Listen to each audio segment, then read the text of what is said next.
Hey, how you doing? This is Kevin at Grubbs Garage. Hey, I wanted to walk you around my newest build here. It's a 1984 Goldwing Standard. I acquired this bike and took a little time to think about what I wanted to do with it, and this is what I came up with here. So basically it was a bike that sat around for a long time. It had 12,000 miles on it when I got it and had sat unused for over a decade, maybe longer. Anyway, I completely broke it down to the frame and took it apart completely and put it back together. And this is how I put it back together. There's some nice custom touches on this bike. If you're familiar with the 80s bikes, you'll notice some things that look familiar that have been modified to look more modern. First thing probably you want to look at is the headlights here. I retained the factory fairing. I just really like the fixed fairings of the 1980s. Kind of gives the bike a nice tough look. Also kind of cuts that wind down. They're super lightweight, but they weren't real attractive. But what I'd like to do to them is take the turn signals and do just this. They're all masked off, primered, and clear coated to match the rest of the fairing. I take a factory windshield and I finish both sides of the windshield, paint it to match, and put the factory OEM trim piece on there. It kind of matches the side here, so it goes up and it blends in. It just looks like it may be the way it originally came. Excuse me. Going down here, you'll notice I retained the factory radio bezel. The radio works great. It's not working here, I'm doing a video, but it's got a nice sound here. The instrumentation is all custom. I did make the housing for that. There's a aftermarket unit here that is an analog sweep, but it is digital and a digital speedo. But I also retained the original OEM gauges to keep that nice kind of classic look there. If kind of familiar to it, anyone that knows the Goldwings might say, oh look, those are factory gauges. But I also did put them in my own housing. You'll notice I kind of shaped this like wings, kind of on purpose here. It's a Goldwing, but I really like how it looks, complements that dash. It also turns there real easy with the handlebars. So going down here, I did change the handlebars. This is a KX, or I should say KDX 110. It's a Kawasaki bar off of a child's bike, believe it or not, or I should say an intermediate bike. But it's got a great slope with a little 1-inch riser down there. I build that up. It's got a great feel, no leaning over, just so you can sit up nice and upright. The factory fairing on it, you can see I refinished the back of it. That's all been done with the SEM Hot Rod Black, as well as all the suspension components and the frame components as well. Mechanically, it's been serviced. It's got new timing belts. I went through the carburetors when I restored those. The brakes have been gone through, new fluid. All the pads are in good shape. New fluid in the rear differential. Brand new tires on it. Really, the bike is ready to go. All the cables I inspected. Still have the push-pull on there. Everything's free and nice the way it should be. The charging system works great. I added a nice little digital voltmeter there. Keep an eye on that. But anyway, I'm going to walk around the other side here. You can see everything's been painted on. It's all House of Color paint. The black, it's kind of hard to see out here. I always seem to do videos that I talk about it in with no sun, but there's a silver pearl. If you look some of the photographs online, there's silver pearl on this. It's just awesome, man. It just jumps out to you. I buried it below about 4 coats of House of Color UK 35 clear coat and wet sanded it, so it's real deep in there, and it really looks awesome. I call it Galaxy Black, and you can see the rest of it has got I use an SEM black, which is like a matte black finish on all of the suspension, the frame, the engine block, on the rear swing arm back there, but not the differential. A little custom license plate holder there. Another kind of trick thing I did back here was, if you know the Goldwings, obviously the whole entire rear of the bike is different. The rear of the bike I custom made myself with the seat pans, as I do with all my other bikes. I did the padding.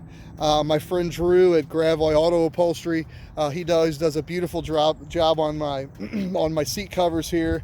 You can see when I designed this seat, I wanted the I wanted all the stitching to go right on with the line of the bike there.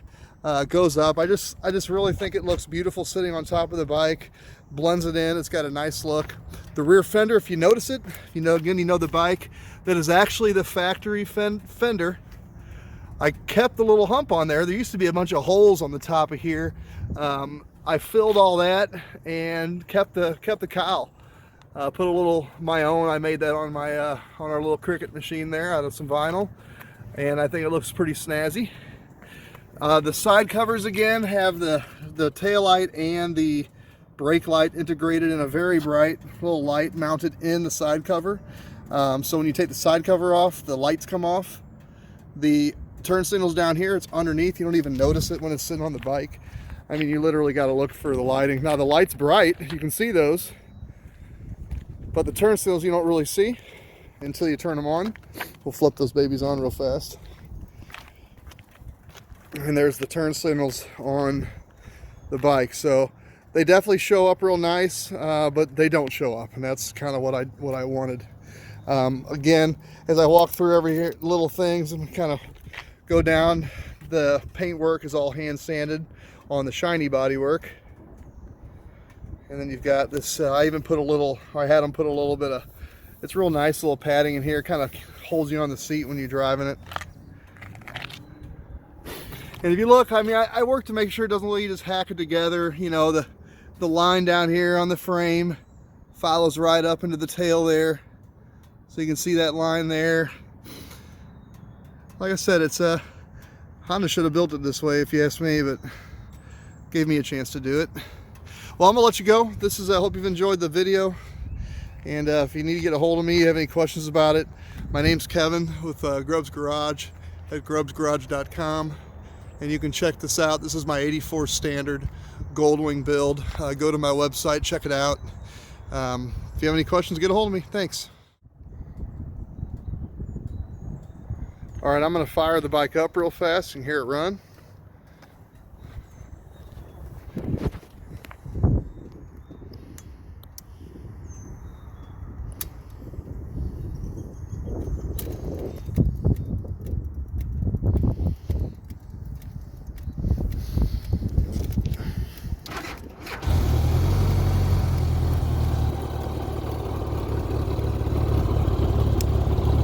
See the tack is nice and steady. Put a little mark up there so you can see what the RPMs are on it. Works real nice, real steady. The speedometer works good. It's all working. All the gauges, as you can tell, are operational, as well as the radio. And here it is, here running. It's got a nice sound to it. The GL1200 had a muffler system underneath it. It was unlike the earlier 1100s. That had baffles, so that whole system is integrated. It's got a great sound on it when you're on it. Sounds like a sport bike, but when you're just steady cruising on it, which it likes low RPMs, it's got a ton of torque. It's really just keep it at low throttle. Listen to your radio, man. It sounds really nice. So it's got an electric fuel pump in it, which is right down here. It operates. The electric fuel pump down here is operation. I rewired it so it all works off of a solenoid that I have mounted underneath the tank. So when you flip this off, it turns off the ignition and the fuel.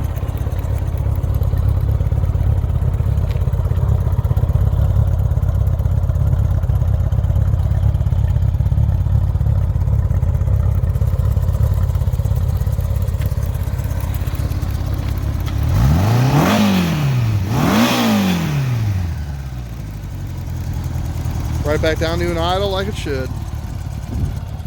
So there's the running video of it. So water cooled, of course, all the coolant, the cooling system I went through, water pump I inspected, it looks good. Put some nice new coolant in it. And again, I've so far put about 150 miles on the bike, and it hasn't overheated. The fan turns on when it's supposed to. The cooling system seems to be doing its job.